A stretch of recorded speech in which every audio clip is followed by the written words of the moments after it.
नमस्कार मंडळी, श्री स्वामी समर्थ. मी आहे अमृत आणि माझ्या ब्लॉगमध्ये तुमचं खूप खूप मनापासून स्वागत आहे.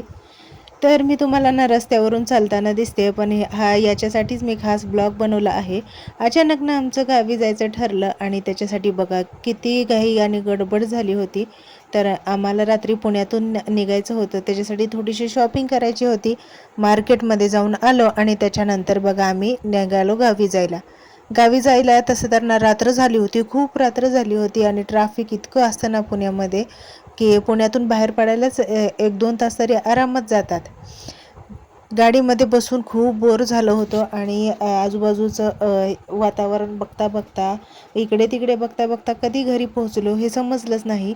आता ना रात्री झोपायला 2 वाजले आणि बघा सकाळचा 6 वाजताचा हा व्हिडिओ आहे. खरं तर मी उठले 4 वाजता आणि 4 वाजता उठले ना तेव्हा भरपूर अंधार होता, काहीच दिसत नव्हतं बाहेर.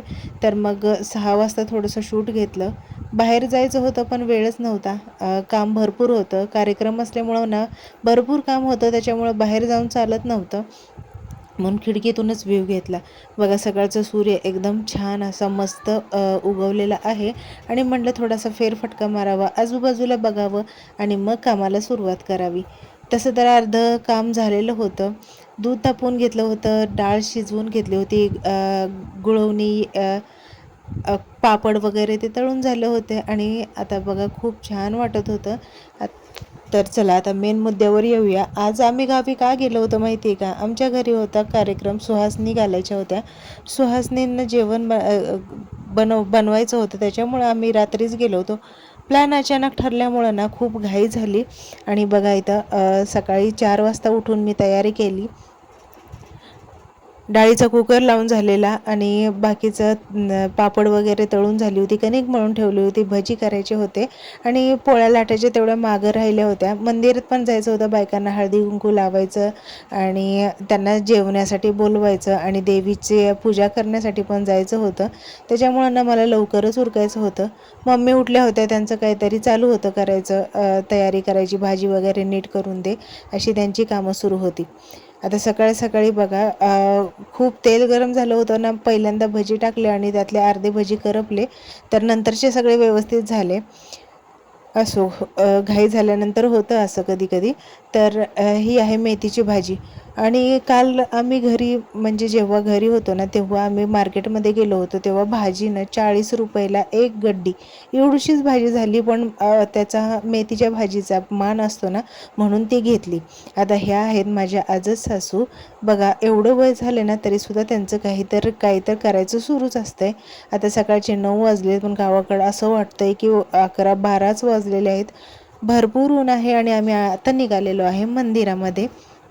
देवीचं मंदिर आहे, तिथे जाऊन हळदी कुंकू लावून देवीची पूजा करून त्याच्यानंतर गावातल्या बायकांना जेवायला सांगायचं, म्हणजे सुहासिनी सांगायचं हळदी कुंकू लावण्यासाठी आम्ही निघालो होतो.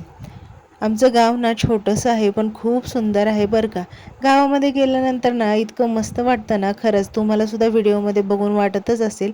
आता आम्ही पहिल्यांदा चाललो आहे मंदिरामध्ये आणि त्याच्यानंतर गावात जाऊन गावातल्या बायकांच्या घरी जाऊन हळदी कुंकू लावून येणार आहे. हे आहे आमच्या गावातल्या ग्रामदेवताचं मंदिर आणि हेळजाई देवी असं नाव आहे त्या देवीचं. तर आम्ही इथेच ह्याच देवीच्या सुहासनी घालण्यासाठी देवाला गेलो होतो. एकदम गावाच्या साईडला आणि मोठं मंदिर आहे, एकदम हाईटवर आहे आणि शेजारी शेती आहे. एका साईडला वडा आहे आणि नारळाची झाडं, डोंगराच्या पायथ्यालाच हे मंदिर आहे. एकदम रमणीय असं वातावरण वाटतं. तिथं गेलं ना यायची इच्छाच होत नाही, इतकं सुंदर हे मंदिर आहे. आता ग्रामदैवत असल्यामुळे ना आम्ही नेहमीच गेलो ना तिथं जातोच दर्शन घेण्यासाठी, पाया पडण्यासाठी. मग आमचं गावी जातो तेव्हा तिथं जाणं येणं होतंच. आता घरी आल्यानंतर बायका बऱ्याच येऊन बसल्या होत्या. त्यांचं जेवण बनवायचं, पोळ्या वगैरे लाटायचं सुरू होतं आणि रेयांशला ना एक फ्रेंड भेटला होता. तो फ्रेंड म्हणजे त्याच्यासोबत मस्तपैकी खेळत बसला होता, त्यामुळं मला टेन्शन नव्हतं, त्याने मला अजिबात त्रास दिला नाही. आता बायका जेवण करून घरी चालल्या होत्या. जेवढं शूट होतं तेवढं शूट करून घेतलं. तर त्या बायका जाणार होत्या आणि त्याच्यामुळे त्यांना चहा पाणी वगैरे जेवण झालंच होतं. त्यामुळे त्यांनी चहा वगैरे घेतला नाही. दुपार होती, भरपूर ऊन झालेलं होतं. त्याच्यानंतर आम्ही जो घरामध्ये पसारा होता तो आवरून घेतला.